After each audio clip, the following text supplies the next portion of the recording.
देवरानी की सौतन। राधा एक सीधी सादी लड़की है। उसकी सास विमला तो उसे बहुत प्यार करती है, लेकिन उसकी जेठानी लता को राधा बिल्कुल पसंद नहीं। राधा अपने ससुराल में बहुत खुश थी, लेकिन उसकी ये खुशी ज्यादा दिनों तक नहीं टिकी, क्योंकि राधा का पति मिहिर उसकी सौतन ले आया। ये कौन है जी? आप किसको घर पर ले आए? ये इस घर की नई बहू और मेरी पत्नी सोनाली है। क्या? आपने दूसरी शादी कर ली? ऐसा करते हुए आपको शर्म नहीं आई? आपने एक बार भी मेरे बारे में नहीं सोचा? ये क्या बोल रहा है बेटा? तेरी पहली पत्नी के होते हुए तो दूसरी शादी कैसे कर सकता है? कौन है ये चुड़ैल? निकाल इसे यहाँ से। माँ राधा, आप दोनों एक बात समझ लो। मैंने सोनाली से शादी अपनी मर्जी से की है, वो यहीं रहेगी। और राधा, तुम्हें यहाँ रहना है तो रहो, नहीं तो निकल जाओ यहाँ से। पर सोनाली अब यहीं रहेगी। राधा को मिहिर की बात सुनकर बहुत दुख हुआ।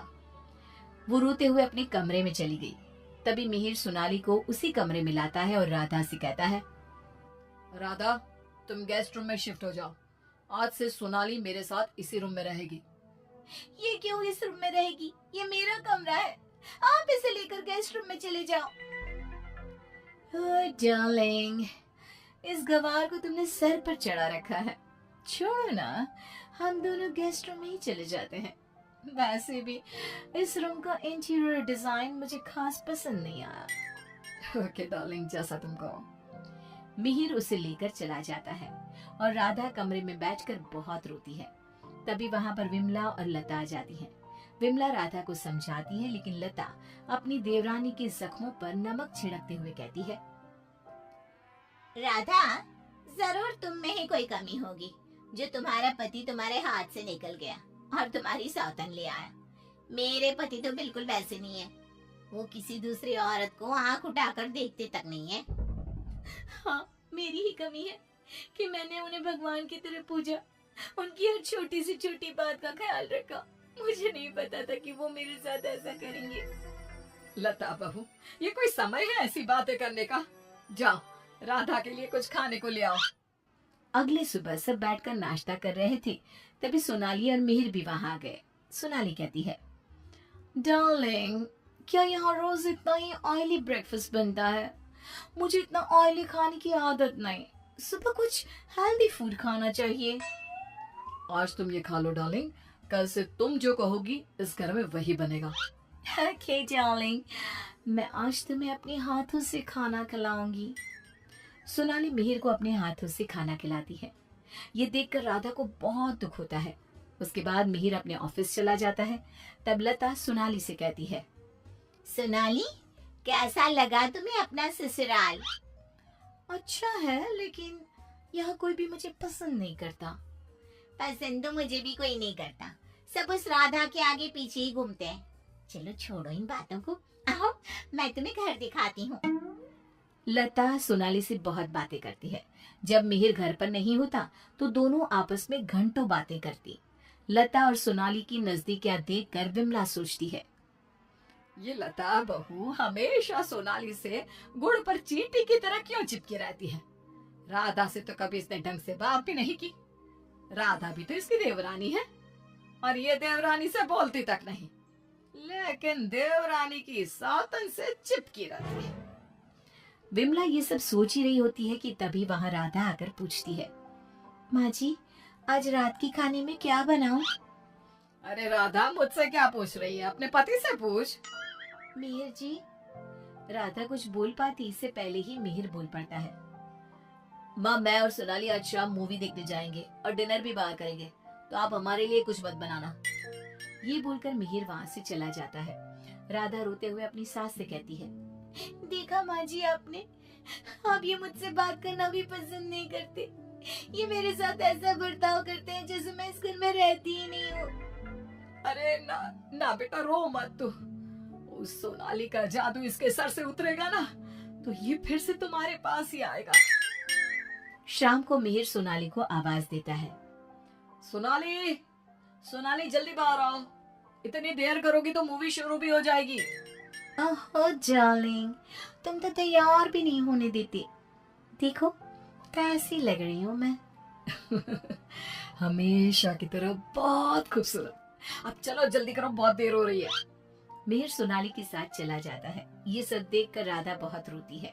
इसी तरह एक दिन सभी बैठकर खाना खा रहे होते हैं कि तभी मिहिर सोनाली से कहता है, सोनाली, कल मैं ऑफिस नहीं जाऊंगा, कल हम शॉपिंग पर जाएंगे। ठीक है डार्लिंग। बेटा, राधा को भी शॉपिंग पर ले जा, उसके सारे कपड़े पुराने हो गए हैं और वो दिन भर घर के कामों में लगी रहती है, कहीं बाहर ही नहीं जाती। बाहर जाएगी तो उसका मन भी बहल जाएगा। क्या कह रही हो माँ? मैं राधा को लेकर बाहर जाऊंगा? कभी नहीं। सॉरी माँ, लेकिन मेरे पास टाइम नहीं है। मैं आपको रुपया दे दूंगा, आप चली जाना उसे लेकर। बेटा, तू तो राधा को बिल्कुल भूल गया है, मगर ये याद रख, वो आज भी तेरी पत्नी है और इसी घर में रहती है। हाँ, तो वो क्यों रह रही है इस घर में? चली क्यों नहीं जाती? राधा, अगर तुम चाहो तो मैं तुम्हें तलाक दे सकता हूँ। तुम ठीक से सोच लो और अपना फैसला मुझे बता देना। बदले में जो चाहो वो मैं तुम्हें दे सकता हूँ। मिहिर की बात सुनकर राधा के ऊपर मानो बिजली सी गिर गई। इसी तरह कुछ दिन बीत गए। राधा अब बहुत दुखी और चुप चुप रहने लगी।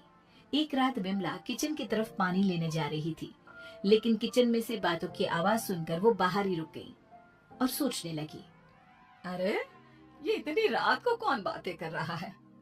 ये तो लता और सोनाली की आवाज लग रही है। ये दोनों इतनी रात को क्या बात कर रही है? ध्यान से सुनती हूँ तब पता चलेगा। वो दोनों की बात ध्यान से सुनती है।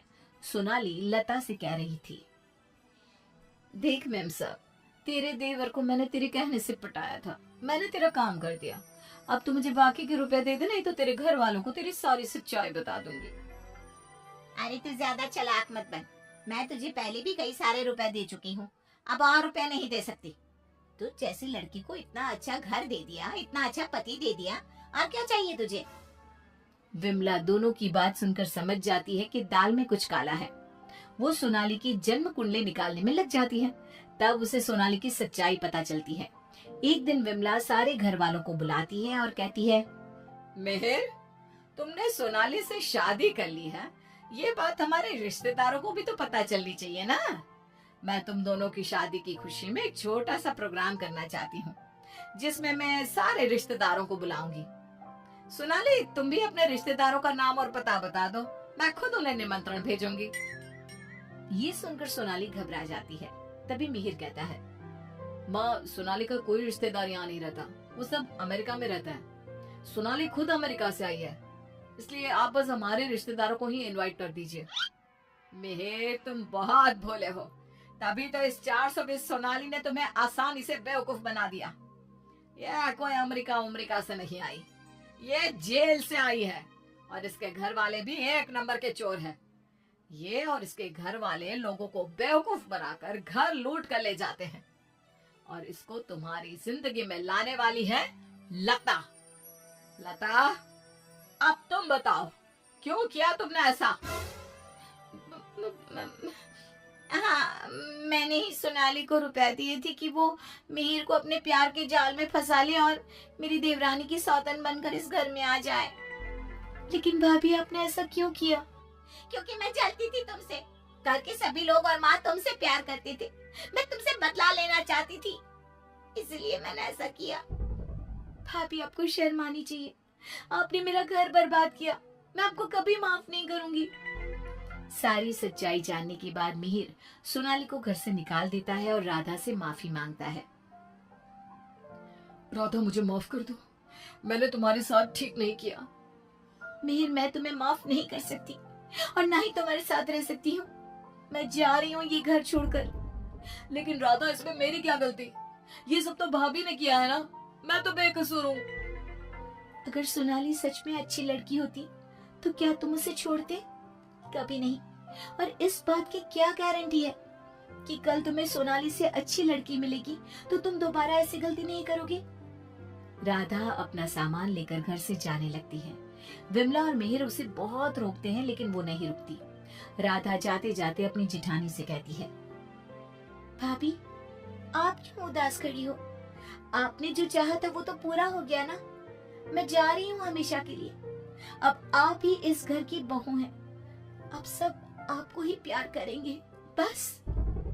तभी लता का पति विकास आ जाता है और कहता है, नहीं राधा, ये इस लायक नहीं कि इसे कोई प्यार करे। लता, तुम अभी इसी वक्त इस घर से निकल जाओ। मैं तुम्हें एक सेकंड भी यहाँ बर्दाश्त नहीं कर सकता। अगर मैंने तुम्हें इस घर में जगह दी तो न जाने कल तुम हमारे ऊपर कौन से दुखों का पहाड़ तोड़ दोगी। लता विकास से बहुत माफी मांगती है, लेकिन वो उसे घर से निकाल देता है। लता को इस बात का पछतावा था कि उसने अपना हंसता खेलता घर बर्बाद कर दिया।